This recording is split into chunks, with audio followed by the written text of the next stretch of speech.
fervently waiting for has finally arrived. It's time for TMI, Confessionals of the Nerd Kind. And now, your hosts, Jeff Nerfherder Chandler, Jim Kaiju Baker, and Christina Yojimbo Henry. You can continue.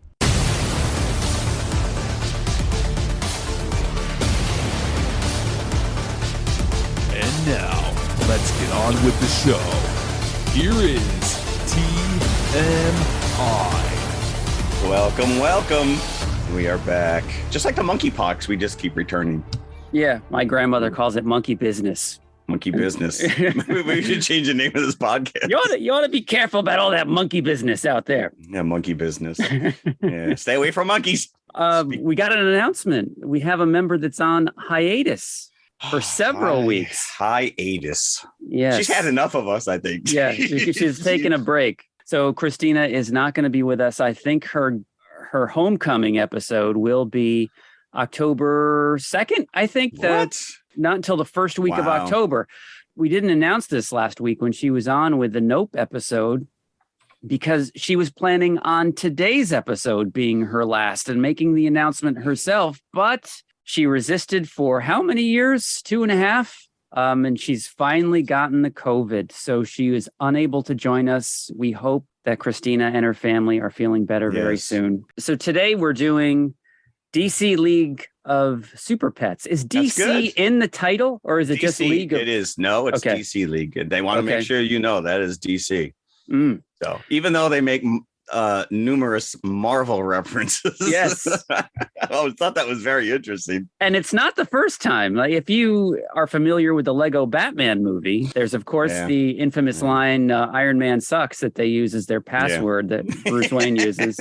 And there's an Iron Man joke in this one. Yeah, there is. Yeah. I think it's the same director, isn't it? No. Oh, not the same director, but he worked on the Lego movies. Fair enough. We're also doing Christina's pick for a co-feature, and unfortunately she's not here to talk about it, Cat from Outer Space, which is an old school live action Disney movie from the late 70s. Old school indeed. Yes. These are the heydays of the wonderful world of Disney, where on a Sunday night as a little kid, you didn't have the stress of going to work on Monday. Maybe you were thinking about going back to school, but it was just kind of like that warm blanket time. It was. And you looked forward to this, too. TV was your only option sometimes, unless your parents brought you to the theater on a regular basis. Oh, yeah. TV was your only option to see these movies. So I remember scouring that TV guide, looking to see what my options were for the week. Yeah. And I would build my week around that. Yep. No, Wonderful World of Disney was a must until Galactica came along, by the way. And then that superseded my world, but was that in direct competition with Wonderful World of Disney? I think so, because I've mentioned this on the show before. Well, wait a second. Wasn't Galactica on ABC and so was Wonderful? Maybe it was the same night. Maybe they followed. Maybe it was the same other. Night. Yeah, but it was. I do remember. Maybe it was. No, it couldn't have been 8 o'clock for Galactica. It was 7 o'clock. Because I remember, every other week I had to go to my dad's, and all I wanted to do was get home in time to watch Galactica. I have a distinct memory of Galactica 1980 being on ABC, so I'm sure that the original the only one who has a fond memory of that, by the way. Buck Rogers, on the other hand, that was an NBC show. Was that Sunday though? I don't remember. What night it was on. Yeah, I don't remember either. Dukes of Hazzard was no. That was No. Dukes of Hazzard was Friday because that was followed immediately by Dallas. I'm pretty sure, and that was CBS. That was CBS. Yeah, see, your grandmother's network, CBS. Well, my sister's 10 years younger than me, so I do remember babysitting usually a Friday night, and I would always get forced to watch Dukes of Hazzard because that was the only thing that would forced. Because I would, because the reason I know it was on Fridays because I would go over my grandparents and sleep over on Fridays. My parents had enough of me for the week and they shipped me off every Friday. It's all good parent shit. Yeah. So of course I was sat right in front of that TV for Dukes of Hazzard. Then I had to suffer through Dallas because they watched Dallas. Was that one of those like those console floor model televisions wrapped in like 18 inches of wood? Yeah, I don't think there was. I think it was pre-remote. You had to get up and change the channel for this. You were TV. the remote. Yeah. Why don't you sit a little closer to get up there? Well, I didn't have to worry about it because it was on channel 2 for the night. That's true. That's it. You lock it in, pull the knob off. Were you ever told don't sit too close to the TV because it's going to hurt your eyes? Often, but I never took that advice. And not to watch it in the dark. And yet we all go to the theater and sit in the dark. Because I was under the impression that the closer I sat, the more into the show that I was. Yeah, because the screen was like 4 inches big. Yeah, exactly. You had to get that close just to find out what's going on. It's like Daisy Dukes. Is she she's wearing those Daisy Dukes. I was too young to even appreciate that. Speaking of the Dukes of Hazzard, we get a Boss Hogg appearance in our second feature. We will talk about it because this is his last performance. Really?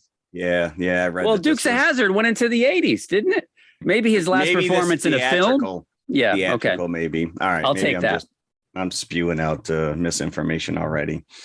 All right. So there you go. So that's our agenda for the day. DC League of Superheroes and Super Pets. Although we do get all the Justice League superheroes in one capacity or another. I'll be surprised if I don't screw up that title several times on this. You couldn't even remember it last week. I was impressed that you knew it this week. I knew Super Pets was in it, but that was Super Pets. And the cat from outer space. Do you want to do a little bit of news and then we'll go into this? Sure. Let's do some news. So I want to follow up. San Diego Comic-Con is come and gone now, but some of this stuff is still filtering out. And I thought this was really interesting. And I know this is right up your alley because we've talked about this before. There is a documentary out there now called In Search of Tomorrow that chronicles the history of theater lobbies and how they were integral to the success of movie marketing campaigns. Long before, obviously, the internet and YouTube and comic conventions. This is where you saw your upcoming movie posters, teasers. This is a crowdfunded documentary through Kickstarter, and it is available on their website. And this is called 80scifidoc.com. So it's 80s, then sci-fi, SCIFIDOC.com. And it's available for streaming. It's available on Blu-ray toward the middle of August, and it's like $37. So I don't know what the streaming rate is going to be, but I thought this was really interesting that they're kind of digging into that history. Talking about movie lobbies, marketing in lobbies, the 8x10 lobby cards, an extinct dinosaur now. Yeah. Yeah, you got to maximize your wall space, right? Especially in some of those smaller theaters. I think, going back to like some of the little theaters in Manhattan when I used to go to, we didn't, there weren't like megaplexes. These were like little mom and pop type. Maybe they had two poster marquees when you walked in, but the lobby cards, these little 8x10 cards, sometimes bigger, you could jam a bunch of those up against the wall. The Star Wars, I remember fondly, the scenes from the movie, almost like oversized trading cards. Yeah. So if anyone wants to check that out, I thought that was kind of neat. I'll probably look into it, but if it's more than $20, I will probably wait. I don't know. It looks pretty cool. There's a little trailer on their website too. So if I were to watch this thing, my hope would be they would get very specific about certain, big movies and what those campaigns are. Yeah, I mean, if you're putting together a documentary on it, you can say, then they made posters and put them on the walls. And then they made lobby cards, which was about this big, and a blank piece of paper is everything we just talked about is what they hit on. And then the other thing, which is I found this really interesting. So Bruce Campbell, who we know had shown up in Doctor Strange, Multiverse of Madness, he's divulged in this interview with Inverse that he actually signed a 3-movie contract with Marvel, implying that this character could be coming back. Now, he was the pizza papa street vendor, and that there may be more to this character than what appears in the first movie. So I don't know if that's a hyperbole on his part, because we all know that Bruce likes to kind of blow things out of proportion a little bit. Could he be the Beyonder? Could we be setting up? And I wonder if we'll have to wait to see him again until the next Doctor Strange movie, or if he's going to be bleeding into other franchises. I mean, listen, at this point, all of them kind of live and breathe in New York City. Yeah. The MCU, New York City. So he could show up again. Who knows? He could very well have an alternate. Oh, absolutely. Pizza Papa in the current MCU, right? Yeah. We could be seeing Bruce Campbell again. So that's it. That's all the news I brought. Figured we're going to want to spend as much time with the pets as possible. I just saw something this morning. Alrighty. Could be conjecture. It was on Twitter that they are making another attempt at a cinematic haunted mansion, and that Jared Leto has been cast as the Hatbox Ghost. You almost made me spit out my coffee. Jared Leto. Why has he become such a joke? Why? He keeps getting work. Well, he's not a bad actor. It's not like I think it's everything else that comes with it. It's the package deal. It's true. And I guess Morbius doesn't help this at all. I still have not seen it. Have you? I haven't seen it either. You have not. No. I don't want to cast aspersions upon it because I've not seen it. So regardless of what everyone else thinks, I need to see it for myself. Yeah, I'll wait till it's on some streaming service that I actually subscribe to for not an extra fee. So 4 years from now, you should be able to see it somewhere. Interesting. So the last one was the Eddie Murphy Haunted Mansion. Yes. And unless, you count the Muppets Haunted Mansion. Which was superior to it was. Eddie Murphy one. At least they kind of leaned into the actual ride. I remember very little about the Eddie Murphy one. Yeah, they attempted to flesh it out with a backstory for these characters that you see in the ride, and it was just too long-winded, and it went right against what they were trying to do by casting Eddie Murphy in the first place, making it like a lighthearted. Then they had all this plot in the background, and it was conflicting with itself. I thought nothing I'd want to revisit. So that's it. All right. I do know, and unfortunately, Christina is not here because she's kind of set this, and I like this, is talking about the trailers that we saw before this movie. Okay. I didn't see many, and this was a Regal, and usually I see at least 7 or 8 trailers. I think they maybe played 3 before. I have 5 that I could remember. And I actually started taking notes because I'm like, all right, now I got to be aware. What did I see? Well, I've seen Avatar 2 now a couple times. And we've joked about the fact that it has been 13 years since the original. And who is going to care? But after watching this yet again, I'm like, I'm kind of back in. It is, beautiful. It is gorgeous to look at, but you got to give me a story unlike anything I've ever seen before. Don't give me Dancing with Wolves Part 2. The first one we saw in IMAX, 3D. I have not seen this being promoted as a 3D movie. No, that's a good point. Being a Disney Parks fan and now riding that Flight of Passage Avatar ride many times, which is like a simulator ride, and you're like on the back of one of these Banshee things, and the huge screen is in front of you, so it feels like you're going through Pandora on the back of one of these flying creatures, and it's very world building, and you see a lot of things that you didn't see in the first Avatar movie, and it seems like they're introducing some of that world in this second movie. In the game. Gotcha. I thought you meant in the actual ride. Yeah, they're setting it up. So what, do you remember any of the other ones that you came across? Lyle Crocodile? Lyle Crocodile, which is a book I remember reading with my kids. Yeah, I don't know what to make of this. Yeah, I think this is outside our... This is not made for us. This is like for the 5-year-old and below set. What about Gigi and Nate? Did you see a trailer for this? No, I did not. Okay. Well, this is... Like, I was crying by the end of the trailer, and I'm like, there's no way I'm watching this movie. It's about this kid who becomes paralyzed.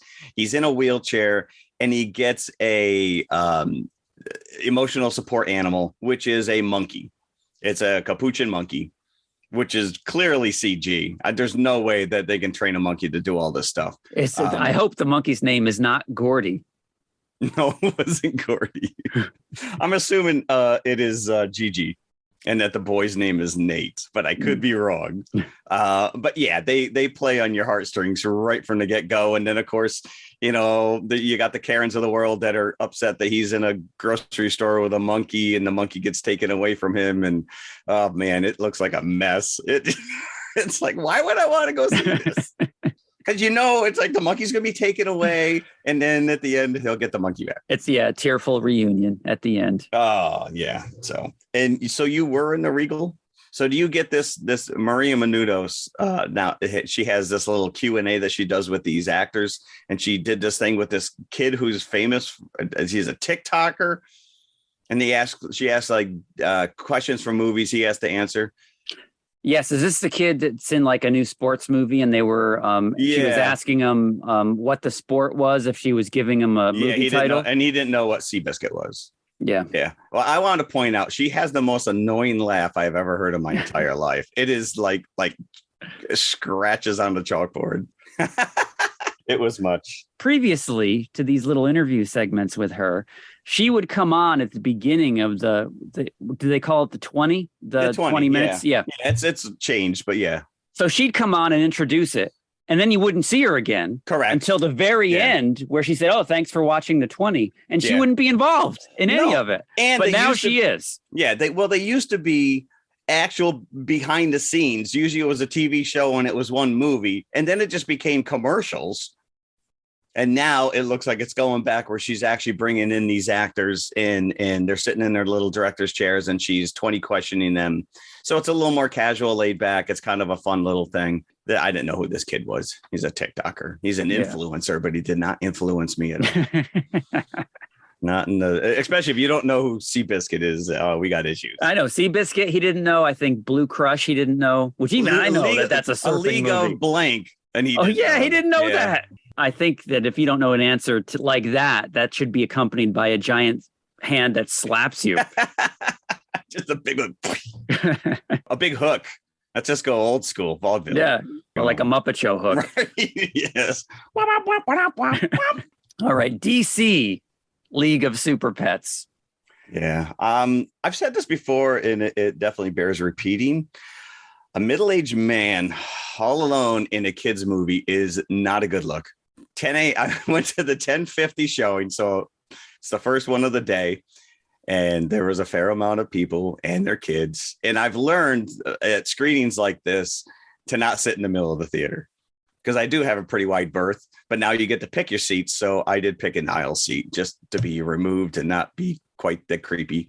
There's a bit of leeway here because it is a comic book movie. So still, I could have gone to like the big boy screening at night where the kids are not there, but true. You know what? I got to take advantage of the times. Yeah, maybe you can have like a little sign that says "I'm here for a podcast." There you go. Draw even more attention to myself. Yeah. So you don't get kicked out. Yeah, correct. Well, like concerned parents. I know. Pretty much everyone who works there by name. So, so that wouldn't be much help. Oh yeah, that guy's here every weekend. Right. Come to think of it. Yeah. Now I think about it. And he's often in kids. He is a creep. He calls me by name. So this is, as far as animation goes, it is not breaking any new ground. No, it's 2D animation. It's sort of tied to the DCEU. It references characters from the DCEU without actually being part of it. So they're granted this. I'm not going to moan about how DC is so disparate with all their different movies because Marvel does it too. Look at Into the Spider-Verse, and you always have that excuse nowadays where it's a multiversal thing. It could exist at the same time as the rest of everything else. I believe it is tied loosely, at least, and based on the DCEU, because we get, spoiler alert. I know this is how you do an end credit, by the way, Marvel Phase 4. Yeah. They're actually tying you are teasing me for the next movie coming out. Yeah. So we do get the Justice League, you get Batman, you get Superman, you get Aquaman, you get Wonder Woman, you get Green Lantern and the Flash. They all get title cards when they're introduced. But like Marvel, at least like with the what ifs, they're going to the extent of bringing in the actors who have established these roles. The characters look like the actors. You're bringing in Keanu Reeves as Batman, which is fine. He does a great job. I thought, by and large, the voice work with Dwayne Johnson and Kevin Hart, who could have easily just been a hyper chihuahua. It was really toned down. But why not bring out Will Arnett, who's already established himself as a Batman? Right. Yeah. We got John Krasinski as Superman. What's going on with this guy? He's not like every freaking superhero. Stop with this fan voting. Stop it. Let someone else get these jobs. And people would have lost their minds if they brought Henry Cavill in as Superman, because they're already talking. I don't know. I think that it was rumored that they were going to announce that he's coming back in Comic-Con, but as far as I know, they never did that. Yeah, no, that has been kind of teased. So, but I think this is where DC, their strong suit are in these type of movies. We talked about Batman Lego Batman. Movie's brilliant. Yeah. You toy with the universe. You make fun of a couple things. You know who they are. I will say, like I said, the voice acting I thought was pretty on point. I was not that impressed with Mark Maron as Lex Luthor. I don't think he came across as very menacing, but whatever. But I didn't like Olivia Wilde. I thought she brought nothing to Lois Lane's character. I agree, because I thought that both Lex and Lois Lane were pretty bland. And I didn't even like her design. And I give them credit because I do like that hyper stylized look that they've established with these characters. I thought Wonder Woman looked fantastic. I liked her costume, the whole bit. But I did read Olivia Wilde actually lost out to Amy Adams for the role in Man of Steel. Yeah, I read that as well. So she finally got to play Lois. And did a job. Oh, by the way, I did read that we're going to talk about some of the other superhero characters, the super pets, but Merton, the turtle, is a running joke that she swears and they bleep it out. I guess some people were up in arms over that they've now had to explain to their kids that it was a naughty why word. There was a bleep. But isn't that why it's funny? Yeah, because it's like it's a naughty word that you can't hear. I thought it was genius. So just every now and again, just bleep out one of my words, whether it's a naughty word or not, just to make people wonder, what did Jeff say? I thought that was. I'm fascinated by the fact that apart from the pig, that all these animals are canon from the comics. In the comic books, I think Chip is actually the squirrel. At one point, PB refers to him as Squilverine, which I thought was great, but is an alien, is one of the Green Lantern Corps. Okay.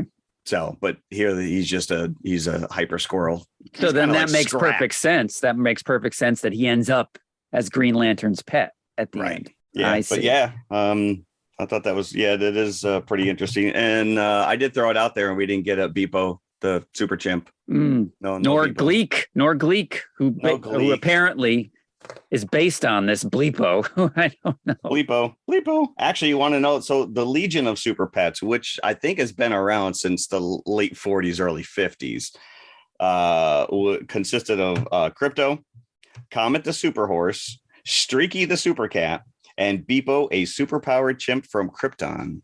So this movie, it focuses on Krypto, his relationship with Superman, going as far back as the origin story. So I could have watched an entire movie about that first 2 minutes. Yeah, so it's just like the opening of 78 Superman with Marlon Brando, right? I love the fact that they lean heavily into it. Not only do you get the John Williams theme Superman, but you also get the Danny Elfman Batman later on. Yeah. So in that regard, they are acknowledging their past worlds. But yeah, I mean, his ship, his little spaceship is the design from the 78 Superman. So the setup is that Krypto is in the ship with Kal-El and keeps him company, and they bond as they're heading towards Earth.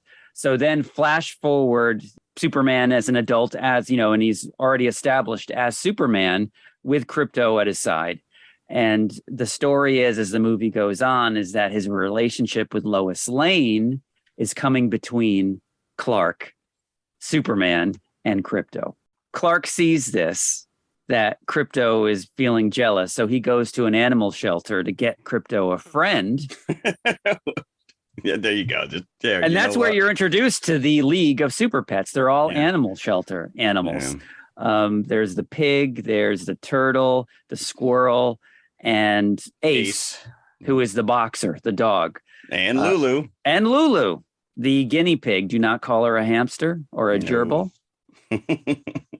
So, and at the same time, there is a plot going with Lex, who is trying to pull in with some kind of a gravitational device, a meteorite that is made of orange kryptonite. Is there every color available? Every color there is for How is kryptonite. it that all of these pieces from Krypton just follow them here? I don't know. But Lex somehow has found this meteorite that's consisting of orange kryptonite, and he has deduced somehow that this version of kryptonite will give him superpowers rather than take any powers away from Superman, as does the classic green kryptonite. This is going to give superpowers. So Lex gets it. It doesn't do what he thinks it's going to do. And he is thwarted by the entire Justice League. And then they capture Luthor at the end of this sequence, this battle sequence. After he's been thwarted and that meteor is thrown back into the cosmos, we see a little piece of it get caught by another like anti-gravitational beam. Who is the one that's getting it? Lulu, the guinea pig, who just like Pinky and the Brain. Yeah. Like the brain. Good call on that, because that's exactly what I felt, that this whole entire plot line was straight out of Pinky and the Brain. We're going to take over the world. So she is Lex Luthor's experiment. Krypto frees all the lab animals, Lulu included, and Lulu ends up in this animal shelter, plotting, taking over the world. And it's her that gets that orange kryptonite, but it only gives animals superpowers and not humans. Well, you have to buy the fact that the animals could talk first. Yes. It's not a straight up. And they've done this a couple times, and I love it, which is you see the Krypto monologuing to Superman, and then they cut, and all Superman is hearing is barking. And the same thing, there's a great scene with Lulu when she goes to take Clark Kent, and she's telling him how she's going to destroy the world and she's going to take him out. And it's just, cut to his point of view, and it's like, beep, beep, beep, beep, beep, beep, beep, beep, beep. This is very well written. I enjoy this immensely. I had a really good time, probably better than some of the kids in my theater. Although I think that the animal-centric jokes worked better than the superhero-centric jokes. Like the joke about the guinea pigs, we don't want to leave. We've got an endless supply of water, and then one of them drinking, and you hear that unmistakable sound. Right. And they got those googly eyes that just don't stop. So no, there's a lot of good jokes. Obviously, we get some poop jokes. That Krypto's poop doesn't stink; it smells like sandalwood, and that comes back later because he eats a piece of cheese that has kryptonite in it, so he loses his powers. But yeah, his poop does not stink. His secret identity is Bark Kent. And he wears glasses. Now, explain this to me. Lulu gets the piece of orange kryptonite. Yeah.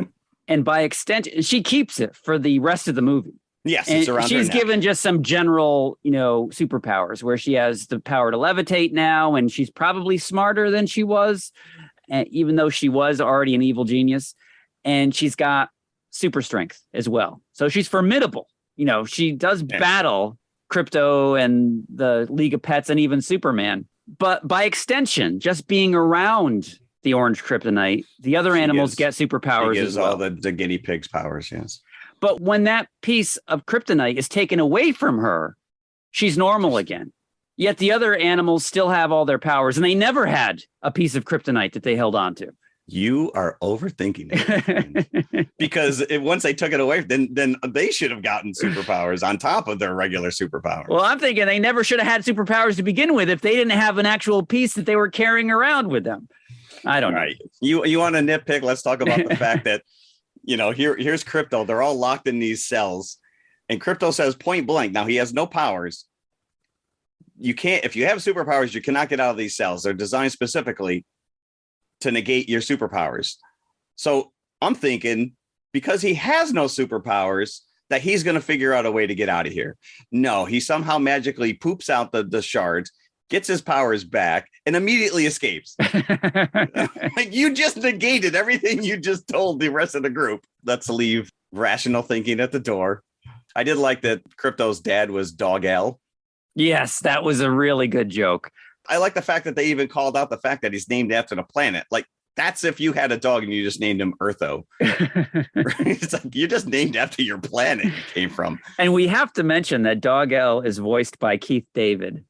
Was it? I did not pick up on that. Brilliantly, by the way. Good. Nice. 2 weeks in a row. And and this also answers a question for me. Actually, this made sense because it didn't make so much sense in the 78 or, Superman 2 and those versions with Christopher Reeve is how do these holograms know how to talk to him? That he could interact with his dad, right? Yeah.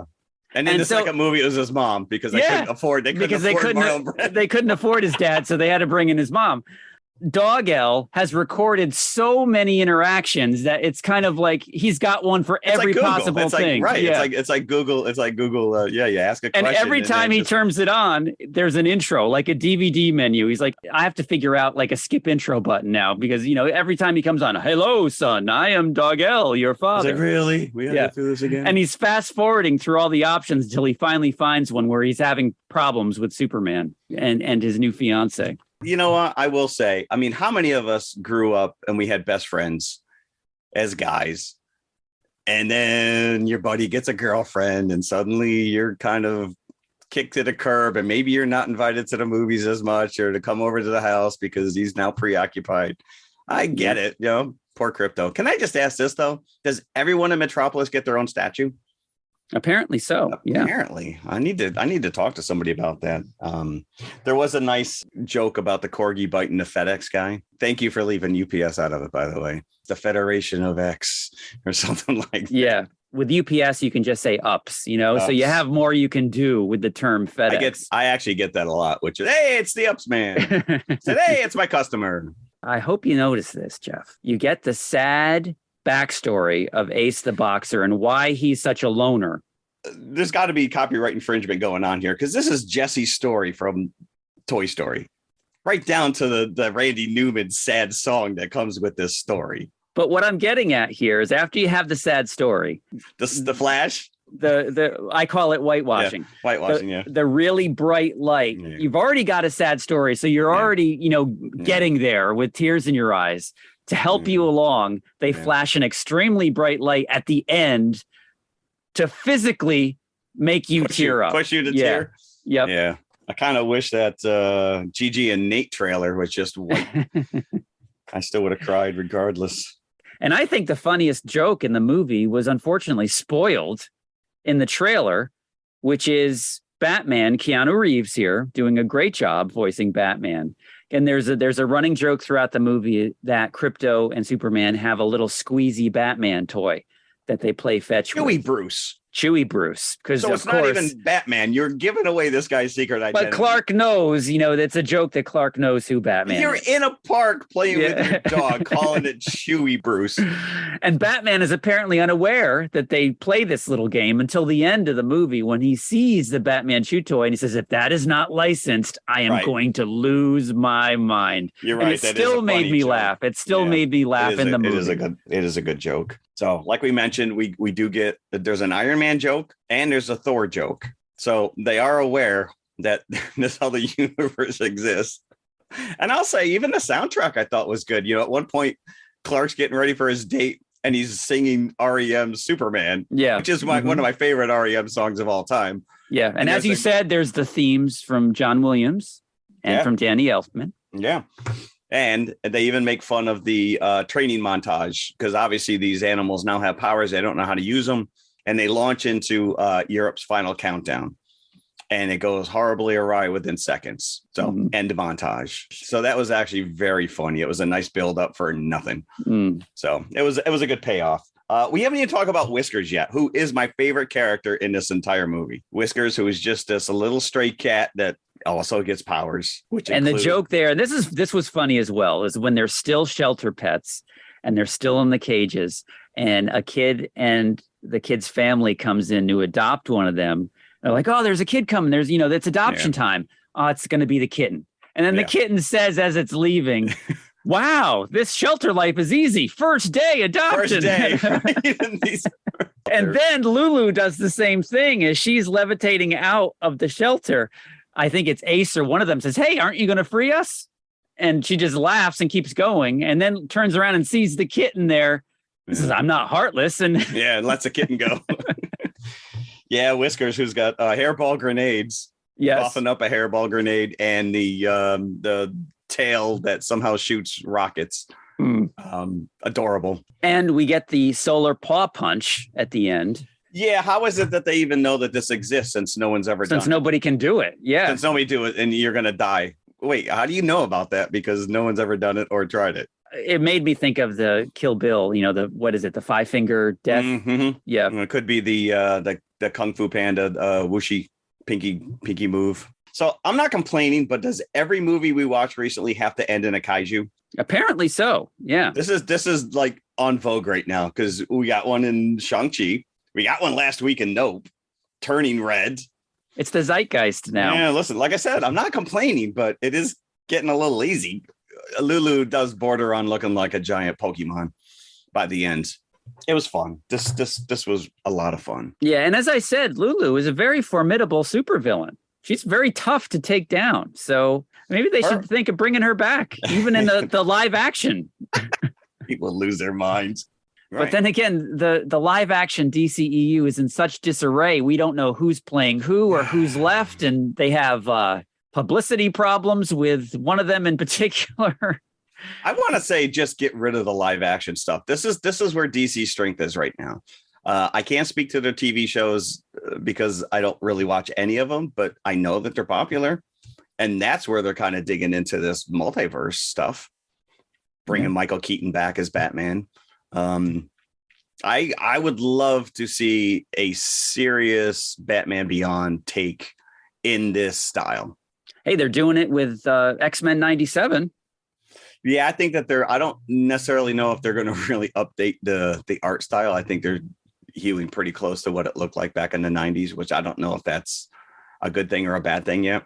But so tell me about your showing, and you would have mentioned it already if you had this, but looking into some information about Super Pets, we should have gotten a Looney Tunes cartoon previous to the movie starting. Because it's Warner Brothers. So apparently in some theaters, a Looney Tunes cartoon titled Sick as a Hare, starring Bugs Bunny, plays before Super Pets. On a new Bugs Bunny cartoon. Yeah, I didn't see anything. Nope, I did not. I got that Gigi and Drake trailer, whatever it was. Gigi and Nate. Maybe AMC got that. Who knows?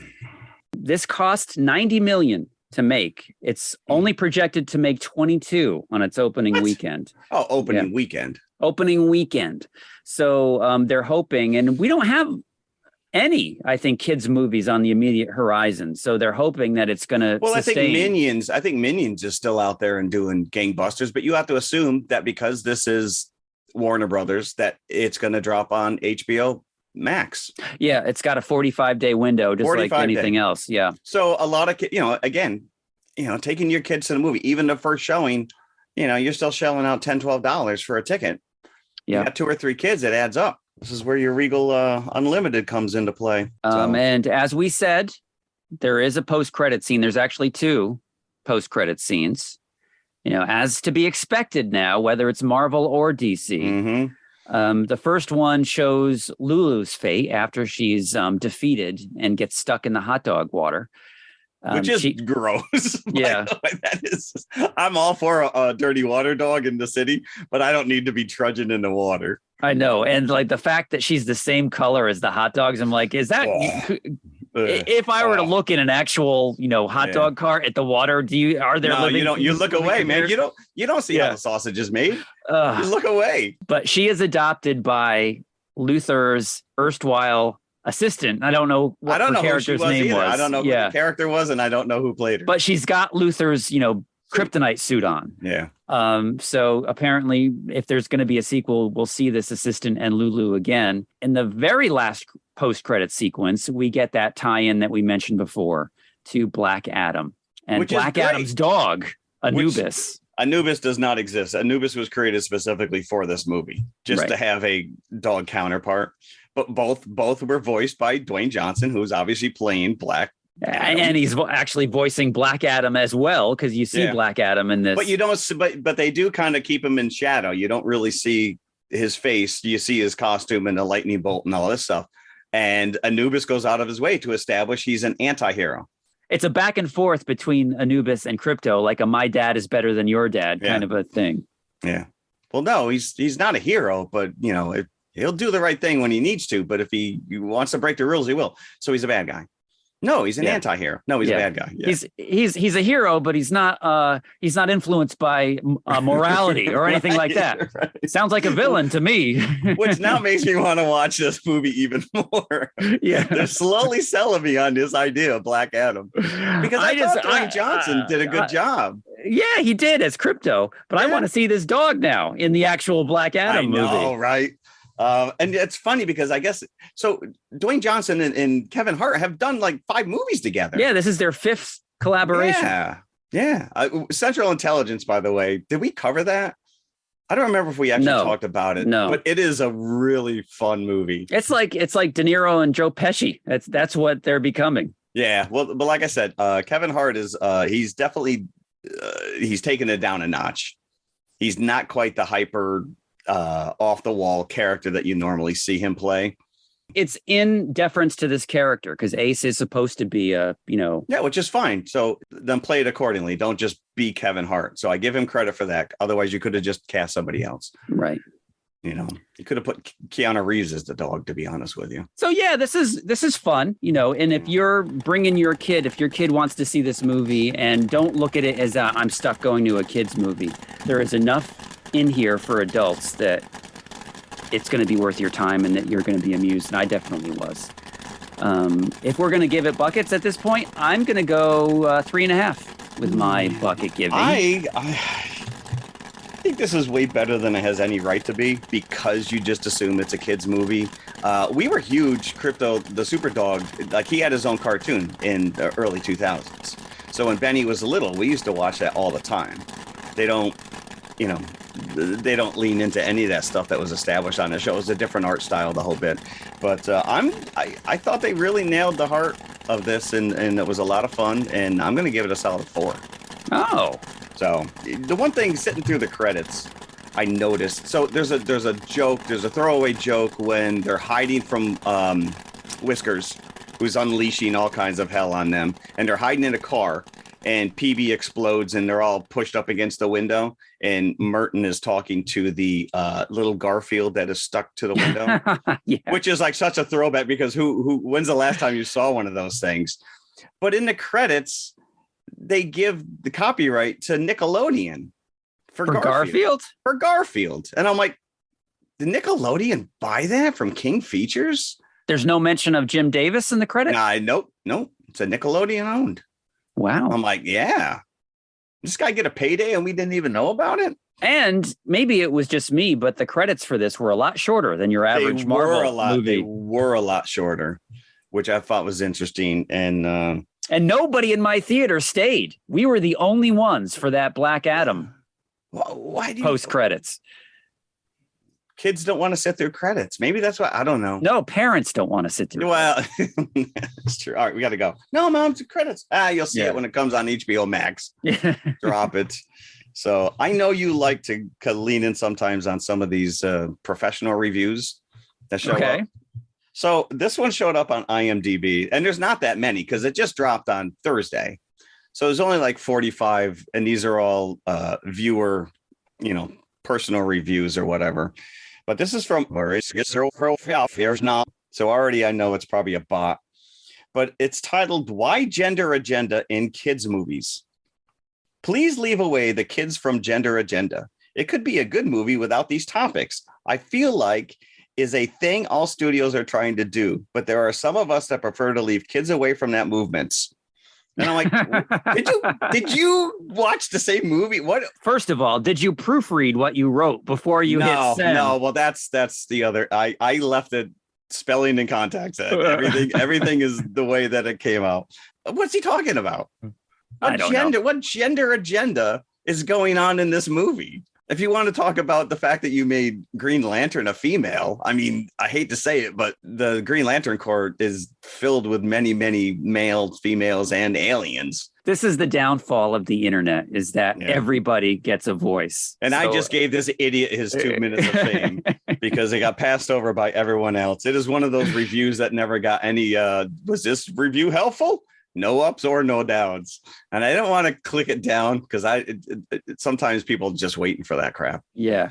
Just looking for an argument. But they'll show up at your doorstep somehow. Yeah. So I just found it very confusing. Sometimes you take into this what you get out. Yeah, well, some people like that should be hermetically sealed off from the world because they're going to be very disappointed. But I can see if you change one of the characters, Superman, I don't know, whatever. I don't get it.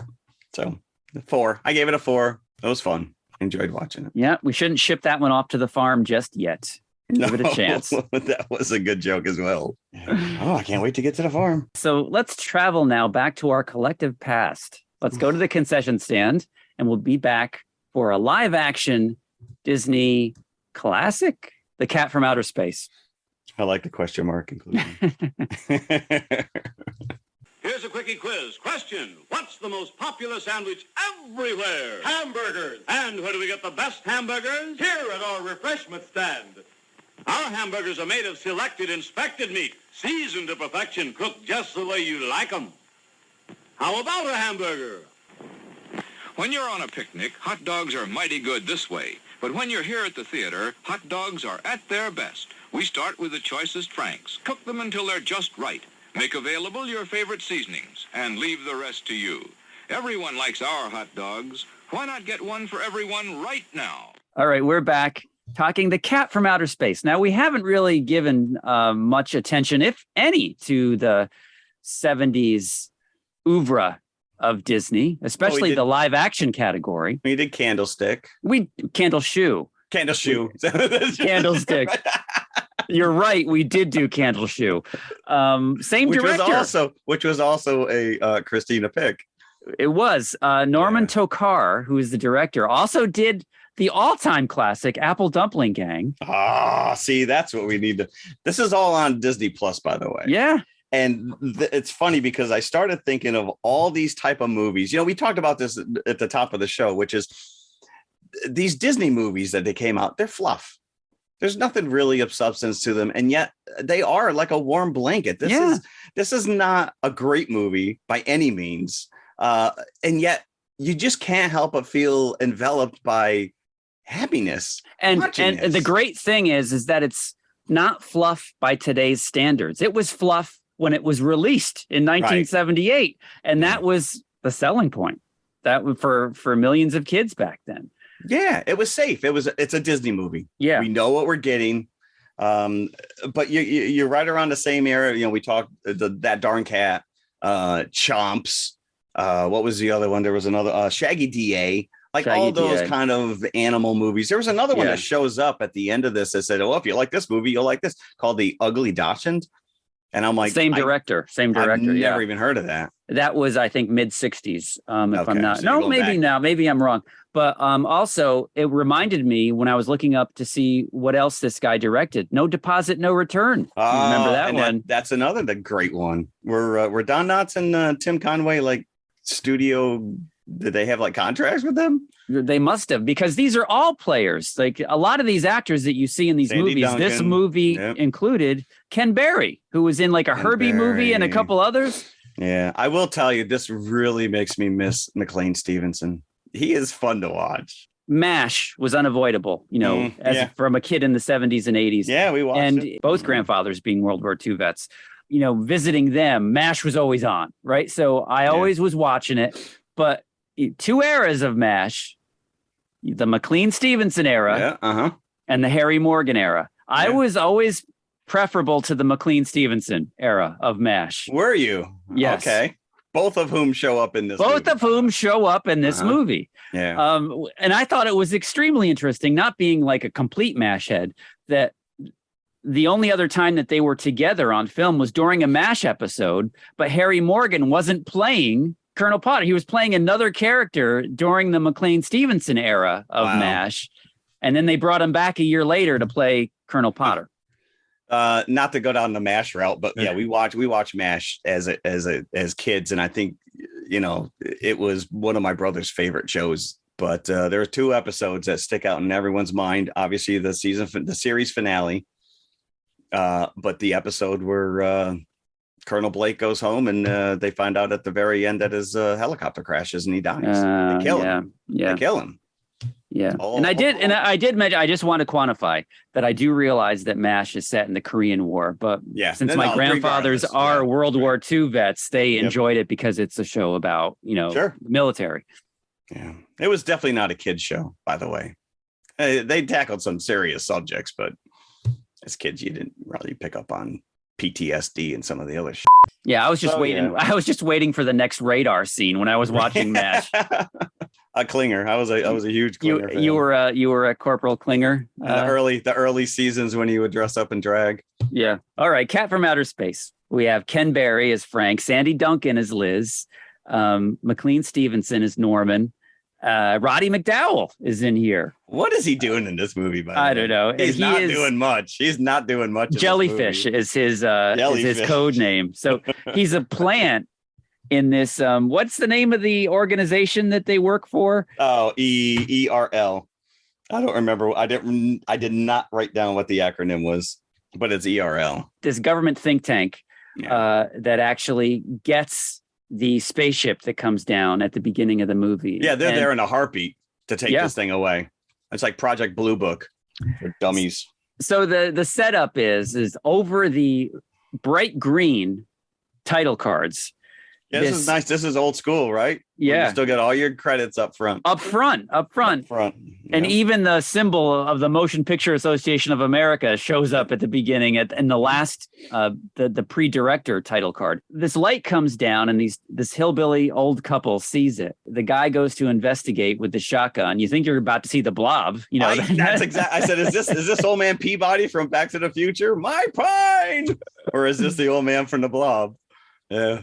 So, and as you say, either way, almost immediately the government shows up to take away the ship, but not before you see a little kitty cat come out of the ship with a diamond encrusted collar and is watching everything going on. He watches his ship get taken away. Orange kryptonite. Yeah. Now his name is. Go ahead, say it. Do you have the full name there? I got Zunar J5/9 Doric 47. Okay. So, but we'll just call him Jake moving forward. So all you see is a light coming down. First of all, you don't see they don't bother to actually show the spaceship in flight in this, budgetary reasons. I was going to say, yeah. They do build a full scale spaceship, but it only has to be as big for a cat to fit into it. So it's not very big. Looks kind of like a cat head with 2 green eyes. It is. I was gonna say when the ramp opens up, it does look like it's sticking out his tongue. Yeah, because the two ports on the side look like big giant cat eyes, which is fun. Listen, if you're gonna create a cat from outer space, you might as well have a little fun with the damn spaceship. Yes. So you do get the message from his mothership saying that there's supposed to be a rendezvous point in a day and a half, 36 hours.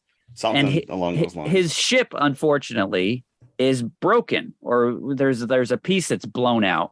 So he's got to get this fixed in order to make his rendezvous point, or he's going to be stuck on Earth forever. And so he follows his ship. The government takes it away and puts it in a secret warehouse. And this think tank of scientists are called in to figure out what the engine, and I think they call it the avocado, this floating, the little, it's like a little jewel orb thing. It looks like they took it out of the Sleestack pyramid in Land of the Lost. There you go. Harry Morgan as what is his rank here?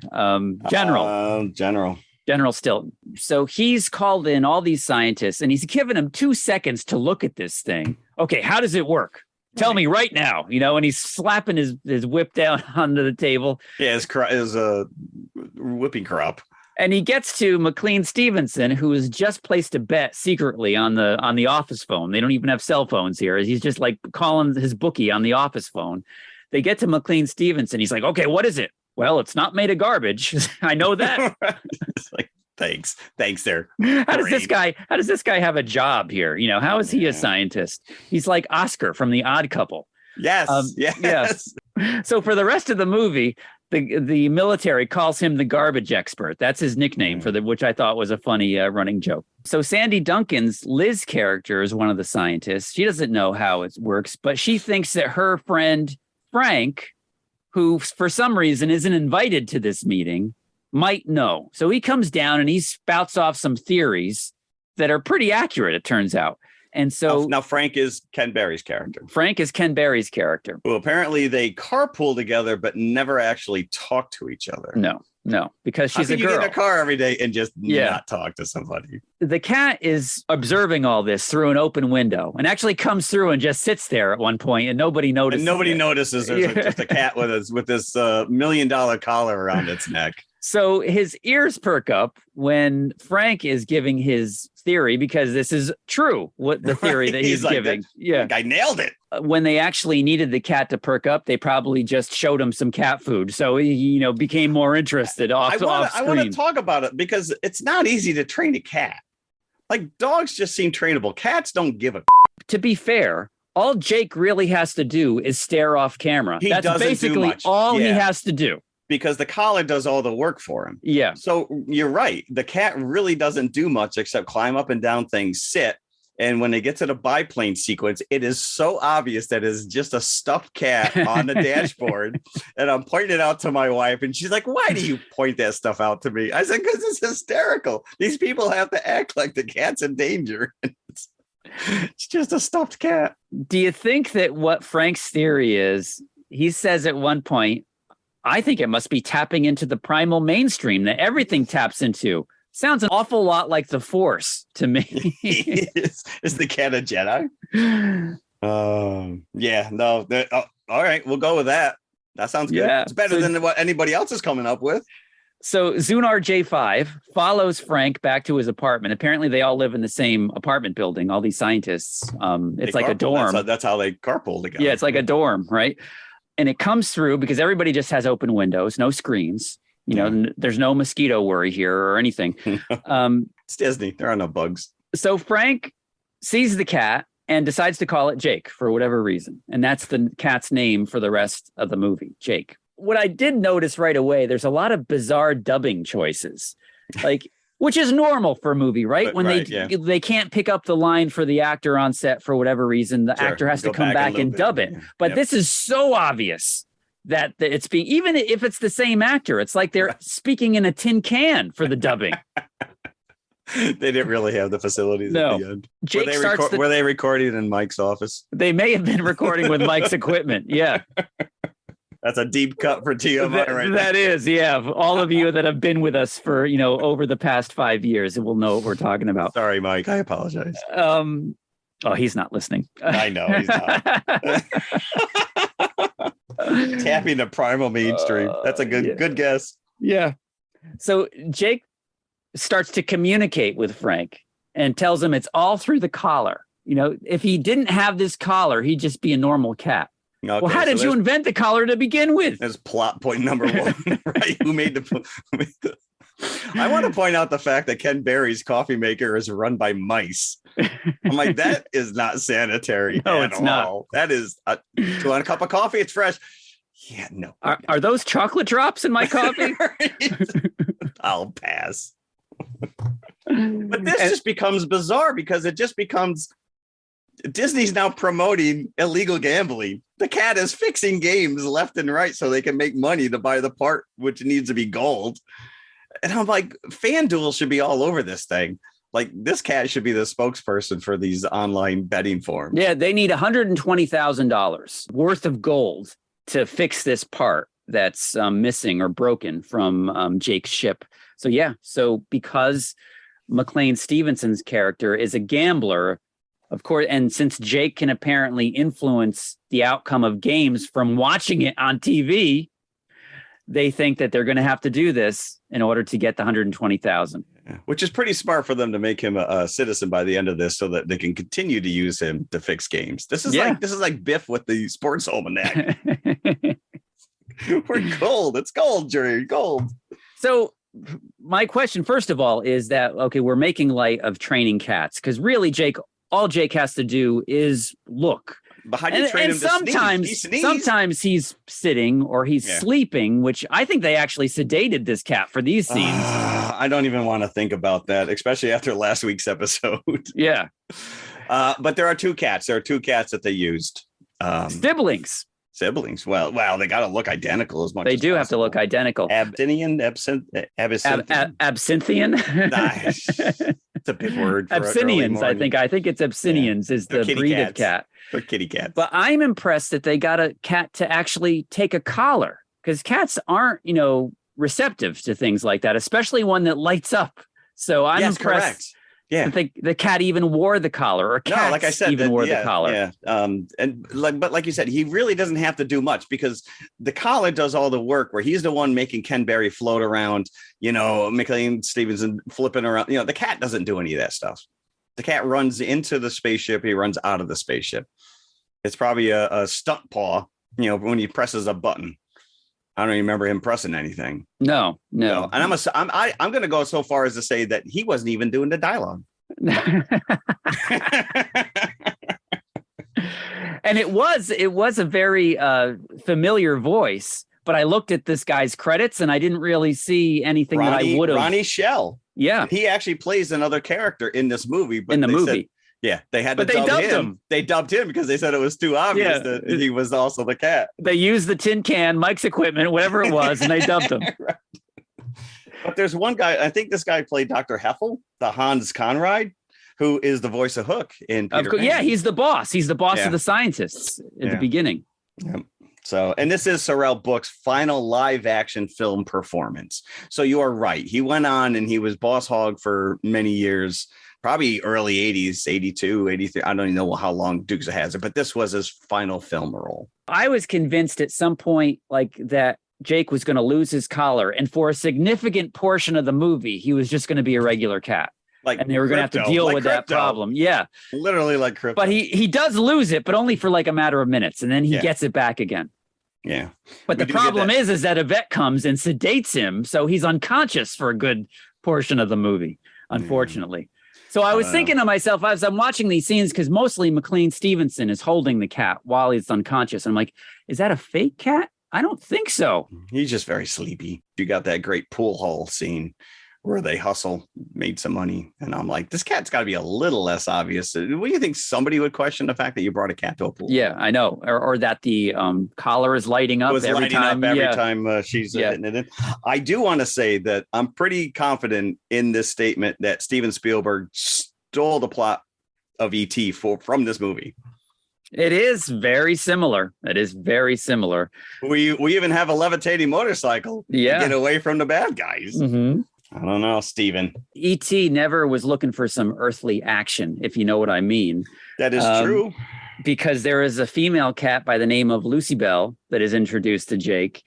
Frank repeatedly has to tell Jake to keep his mind on business. And Jake reminds Frank, I've been stuck in a spaceship for however many years. Come on. Jake is now like the Captain Kirk of the universe. Yeah. The first planet he lands on, he's like, I'm going to nail that cat. And then Frank is trying to explain to Jake, I like Liz, but I can't talk to her. She's part of my carpool. Oh, and her kitty cat's not too bad either, Jake says. You've got a real nice set of whiskers, Lucy Bell. Oh. I will say that whole biplane helicopter scene was pretty impressive for a Disney movie. Well, let me tell you, it's impressive. And they thought it was impressive because it goes on for an hour. That scene. This movie is an hour and 40 minutes long. It could have easily been 80 minutes if they cut that scene in half, that biplane scene. That's your big finale. Because all these movies have these kind of big action sequences, and then it just wraps up. Okay. Oh, so within 2 seconds, it wraps up. Right. If you blink and you can miss the conclusion of this movie. Yeah. I'm like, so he's now a U.S. citizen? What if he landed in Russia? Your Honorable Boss Hogg made it happen. I guess. And so he just never goes back home. No one ever comes looking for him. They left him, and they didn't seem too concerned if he was going to make it to the rendezvous point or not in time. No, they're like, we got plenty of other cats. Don't worry about it, dude. Yeah, you make it. That's great. Good luck. Well, hope to see you at the rendezvous point in 36 hours. I did like that. This is a physics conundrum, which is they do get a bar of gold, and he uses the collar to shrink it down to a little tiny piece. But wouldn't it still have the same atomic weight? You would think so. Yeah, you would think so, because she picked it up like it was a piece of aluminum foil, like it was like a toothpick. Yeah, right. Meanwhile, this thing, I don't know how heavy gold is, but a brick of gold is heavy. Hey, I've seen James Bond try to throw a brick of gold at Odd Job, and he didn't have an easy time doing it. We didn't mention that Roddy McDowall, who plays Jellyfish, is reporting to some kind of Dr. Evil? They call him Mr. Olympus or Dr. Olympus is this guy's name. I don't know. It was bizarre, and it never really went anywhere. No, other than the fact that it was him in the helicopter that was having the dogfight with the biplane at the end. Yeah.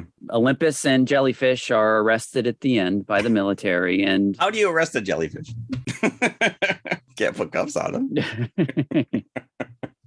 Maybe they'll just sedate him like they did the cat. But I do like the fact, and this made me chuckle, this joke, where Jake is explaining the female voice that is heard from the mothership. Yep. And Frank asks him, is that another cat? Oh, yeah, she's a real mother. What are you getting at there, Jake? No wonder why Jake didn't want to go back. Yeah. He's getting nagged. Did you clean behind your ears? Oh, boy. But Roddy McDowall goes to shoot the flare gun and then points it slowly up to the roof of it's not even like the helicopter jars. No. And then gives him an excuse to fire it inside the helicopter. No, he just aims up. It's like, what are you doing? Like, hitching his shoulder. He's like, I don't know what I'm doing right here. Yeah. So at the end, just like you said, it's a warm fuzzy. All the bad guys get arrested and the scientists are allowed to keep Jake. So at the very end, the last minute and counting scene of the movie is Jake becoming a citizen. And then boom, the end, and it's done. Disney Plus recommends. Yeah. Right. Because there's no credits. There's no end credits. So it just boom, the end. Yep. It's like, oh, whatever happened to this cat? What? And so if you're in the theater, you got to think of it. There's no decompression time, right? That we normally talk about. Right. The lights come up and you're like, okay, get out. Next showing. So what happens when this battery on this collar runs out? He just becomes a regular cat. It did have a battery, didn't it? He just becomes a regular cat. Well, the thing is that even when the collar was off, to the outside world, he's a regular cat. But I think he can still think. Communicate? He can still think, but he can't communicate. He can't communicate. So he's just a regular cat. Because I'll tell you right now, I kind of wish my cat did talk. Because all it does is run around this house and meow. And I would love to know what it's actually saying. What do you want? Yeah. And then I think to myself, you know what? This cat has kind of seen some questionable things in this house over the years. Maybe I don't want him to talk. Maybe we're better off just keeping that collar off. Jake could just be looking at you, just be judging you every time. He's like, I know what you're doing there. Just like in Super Pets. First order of business, litter box. Smells like sandalwood. Yeah. Jake. I will say, I don't know if you cut this from last week's episode or if I just get ahead of myself sometimes. But when we were talking about Sandy Duncan and you mentioned that she was in this, I don't know if I made a joke that said I'll keep an eye out for her. That was actually a text joke. I don't think it was. That was a text actually joke. A recording. Okay. Yeah. So here's what I need to say about this, because it has been in lore that she has a glass eye. This is not true. This is not true. This is an urban legend that Sandy Duncan has a glass eye. Apparently, she lost sight in her left eye due to a tumor, and it damaged the optic nerve. She does not have a glass eye. Her eyes do follow each other, and her second husband was the surgeon who worked on her. Wow. So she's blind in one eye. Apparently, she has limited to no sight. But it's not a glass. It's not a fake eye. And it's not like a Sammy Davis Jr. It's not, something where, she looks to the left and that eye stays straight. It does follow the other eye. So, wow. I had no idea that was an urban legend. You learned something new. Neither did I, unless Google and IMDb are lying to me. But this was never. Wikipedia. So I apologize to Sandy Duncan and to all of her friends that took umbrage with my potential joke. Well, nobody heard it, right? It doesn't matter. I've thought this all these years. I am now apologizing. Yeah. Well, you can apologize to the people that took umbrage for 2 seconds after you said it on this episode. They're like, what? This guy's an ass. He's okay. Oh, he's already apologizing. Yeah. So yes. What is interesting is that she's allergic to cats. And she was holding the cat on several occasions. That's taking one for the team. Yes, it is. I couldn't find box office figures. I did see that it was keep that stuff. I don't know. It was made for $4 million. Wow. So it didn't have to make that much. Three of that went to that biplane sequence. And talking about, the Wonderful World of Disney, it was recut as a 2-part thing for TV. So apparently they put parts. Yeah. What are they, like 40 minutes each? The second part was entirely that biplane sequence, apparently. You got to wait a second week just to watch that? Yeah, because that took an hour, that biplane sequence. In 1982 is when they cut it for television. But that seems like a long time to wait. Well, that stuff used to... you would see, Disney used to pull stuff out of the theaters and then they would reissue it in theaters long before it ever came to HBO, because HBO was really your only other option. If you missed something in the theater, VHS and video stores came along late 70s, early 80s. Not really. And we didn't have one in our area until probably 84 where I could go and rent. So this movie was released theatrically in 1978. So you can only assume that it was really picking up on, and I'm going to use the word zeitgeist for the second time, on, what was happening with Star Wars and Close Encounters the previous year. But, I realize that a movie can't be made within like a matter of months. So maybe this was on the drawing board. May have been. I don't know. It may have been. But we need 2 cats. We need 2 cats in a spaceship. But going down that road of thought and also bringing up an old review, this is from the Washington Post. So I really like this quote.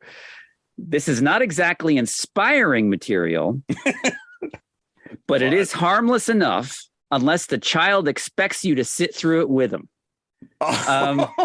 So it's good for a babysitter. Yeah, but not for you necessarily. Yeah. And here's another one. The Monthly Film Bulletin called it Close Encounters of the Furred Kind. Wow. Missed opportunity for our Instagram page there. Wow. Very good stuff. So there you go. I wasn't enchanted by it, this viewing. No. But like I said, it's comfort food. Yeah, and you like to see all these faces again, Yes, yeah. Bygone era. These people that, in my head can only exist in 60s and 70s movies. Like my worlds would collide if I ever saw them outside the context of a Disney movie. So just for the nostalgia alone, I'll give it 3 buckets. I'll be charitable and give it 3. I'm right there with you. Okay. I'm giving it 3. It is a fun thing to revisit, and I think that we should kind of delve into some of this back catalog stuff on Disney Plus. Yeah, it's there for the taking. So yeah, and we do have fond memories of it. Whether it's a good movie or not doesn't matter. And they cleaned it up really nicely, I have to say. That is one thing. I finally gave up on mentioning that every week, every time we watch something on streaming, how gorgeous it looks, because it's almost a given now. What else did we do this week? I will tell you, I'm very excited, more so than our first 2 features, which is Disney Plus just dropped a 6-part series entitled Light and Magic. Yes, I've seen the first episode and a half of this series. Okay. I will say the first 3 episodes are my favorite. And what this is it is chronicling the history of Industrial Light and Magic, which is a visual effects house that George Lucas pioneered and staffed specifically to do the special effects for Star Wars. And some of this stuff is lore. Some of this stuff I know inside and out. There's other things that I had no clue were going on. And what's fascinating about it is it really delves deep. And there's a lot of new interviews with a lot of these guys who were present at the time. And they were a motley crew of mishmash college kids who were handed $1 million to come up with the special effects. And then George went off to film Star Wars, had a miserable experience, comes back only to realize that they pissed away the $1 million and had 2 shots to show for it out of the 400 plus effects that needed to be completed in a 6-month window. Well, to hear them talk about it, Dykstra in particular, like, well, I don't think we were wasting time. We had to build the equipment during that time in order to get the shots. And that is what you have to realize now, looking back. I mean, they created the Dykstra Flex camera did not exist. And what I love about it is that they get into the mechanics of it, and he's taking different types of cameras. They knew how they wanted to film. This was revolutionary. These guys absolutely created a genre that did not exist. And seeing this stuff on screen and seeing what they do, and you start getting into the optical effects, and then, especially every other movie, they're ramping it up. By the time you get to Jedi, you have that end fight sequence with the Death Star, and you've got multiple ships in the same frame, all being filmed separately that now have to be composited. It really is magic. But I had no clue that John Dykstra really had a schism with Lucas, and that when they came back for Empire Strikes Back, he was not asked to come back. But I have nothing but the utmost respect for these guys. What they created, what still stands the test of time now.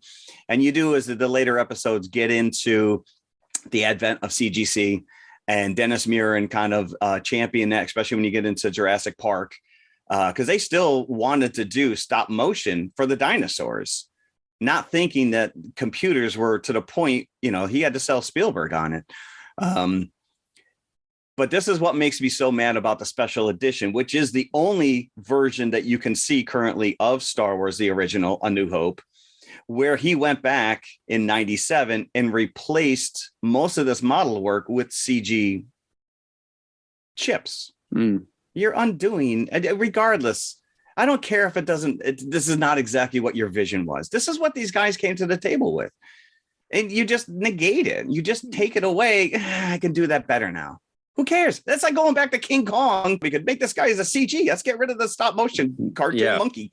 You can't do that. It is a product of its time. I will go back and rewatch this probably numerous times. I do have a growing collection of autograph stuff from these guys. I collect my Star Wars, I collect my Carrie Fishers and my Mark Hamills but these guys are the star. These guys created the magic that I still to this day am in awe of. So Light and Magic, it's on Disney Plus, and I highly recommend it if you're any interested in this at all. The way that they cut it, at least the first 2 episodes. Lawrence Kasdan directed this, by the way. Yeah, there's drama there. So like you're waiting to see what happens, because the first episode, it gives extensive background on all these guys that are, working on Star Wars.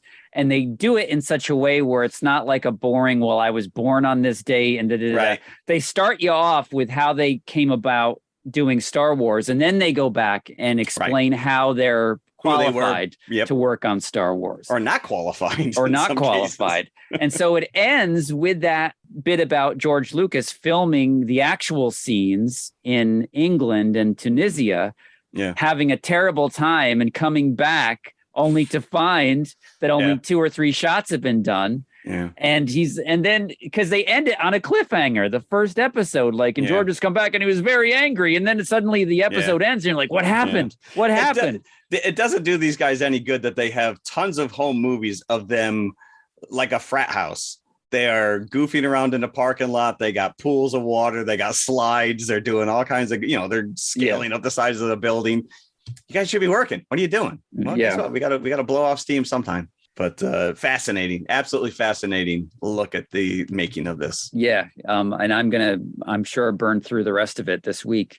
And I'll say, and I'm not going to give too much away because I don't think you finished it yet, but I made it through season 3 of The Boys. Okay. And it ended really strong, I have to say. Or I wasn't really committed to it. The first few episodes, and the first episode in particular was extremely distasteful. And there's a few things in it during the rest of the season that kind of match that distaste. So I only have a certain threshold for that kind of a thing. So that aside, story-wise, it did end strongly. Okay. So I just hope that they're coming to an end, because obviously it didn't end. It's not the series finale. They obviously want to take it into a season 4, end on top, end on a high note. So, start wrapping it up now. Wrap it up. Be something good. So let's talk about next week, a 5-bucket episode. I feel like we have not really done one. We haven't done one in a while. Now, and we haven't done a Beatles movie. We did Get Back, but that's not one of the, classic out there already Beatles films. We've never covered a Beatles movie before. No. And my wife was like, I was watching this last night and she's like, we watched this. I said, no, you're talking about, we watched Get Back and they have sequences from this. I said, no. Oh, okay. So, we're talking about Yellow Submarine next week. Which I'm going to be honest with you, I cannot. It probably was college. I saw this last. It's been a very long time. But it's a 5-bucket for me. Yep. I've seen it many times. For all of us. Yep. So next week, we will be talking about Yellow Submarine. I feel like there's probably nothing I can bring to the table that you don't already know, but I'll do my best. Well, we'll see. Okay. So please join us next week for our discussion on Yellow Submarine. And thank you for listening today. Absolutely. Thanks a lot for listening and enjoy. Hey, everybody. If you like what you just heard, be sure to follow TMI Confessionals of the Nerd Kind on Apple Podcasts, iHeartRadio, Spotify, or whatever you listen to your favorite podcasts on. Be sure to hit that subscribe button and then share it with your fellow movie nerd friends. It means the world to us and helps our listenership grow. You can also find us on all of the socials, Instagram and Twitter at TMI_podcast 2018. We're on Facebook and YouTube as well. Just look for the Popcorn Bucket. You can help support this show by visiting our TeePublic page for some TMI branded goodies such as hoodies, t-shirts, mugs, and stickers. tpublic.com/TMI Confessionals, all one word. A 5-star review would be incredibly nice as well. I'm just saying. Thanks again for listening. We truly appreciate you. Be sure to come back next week. We'll save some popcorn for you. You are overthinking it.